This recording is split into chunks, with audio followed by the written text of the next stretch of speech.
വിശുദ്ധ യോഹന്നാന്റെ സുവിശേഷം 17-ാം അധ്യായം 20 മുതൽ 26 വരെയുള്ള തിരുവചനങ്ങൾ. ശിഷ്യന്മാർക്ക് വേണ്ടി പ്രാർത്ഥിക്കുന്നു. അവർക്ക് വേണ്ടി മാത്രമല്ല, അവരുടെ വചനം മൂലം എന്നിൽ വിശ്വസിക്കുന്നവർക്ക് വേണ്ടി കൂടിയാണ് ഞാൻ പ്രാർത്ഥിക്കുന്നത്. അവരെല്ലാവരും ഒന്നായിരിക്കുവാൻ വേണ്ടി, പിതാവേ, അങ്ങ് എന്നിലും ഞാൻ അങ്ങിലും ആയിരിക്കുന്നത് പോലെ അവരും നമ്മിൽ ആയിരിക്കുന്നതിനും അങ്ങനെ അവിടുന്ന് തന്നെ അയച്ചുവെന്ന് ലോകം അറിയുന്നതിനും വേണ്ടി ഞാൻ പ്രാർത്ഥിക്കുന്നു. നാം ഒന്നായിരിക്കുന്നത് പോലെ അവരും ഒന്നായിരിക്കുന്നതിന് അങ്ങ് എനിക്ക് തന്ന മഹത്വം അവർക്ക് ഞാൻ നൽകിയിരിക്കുന്നു. അവർ പൂർണ്ണമായും ഒന്നാകേണ്ടതിന് ഞാൻ അവരിലും അവിടുന്ന് എന്നിലുമായിരിക്കുന്നു. അങ്ങനെ അങ്ങ് എന്നെ അയച്ചുവെന്നും അങ്ങനെ സ്നേഹിച്ചതുപോലെ തന്നെ അവരെയും സ്നേഹിച്ചുവെന്നും ലോകമറിയട്ടെ. പിതാവേ, ലോകസ്ഥാപനത്തിന് മുൻപ് എന്നോടുള്ള അവിടുത്തെ സ്നേഹത്താൽ അങ്ങെനിക്ക് മഹത്വം നൽകി.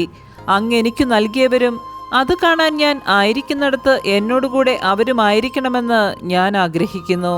നീതിമാനായ പിതാവേ, ലോകമങ്ങയെ അറിഞ്ഞിട്ടില്ല, എന്നാൽ ഞാൻ അങ്ങയെ അറിഞ്ഞിരിക്കുന്നു.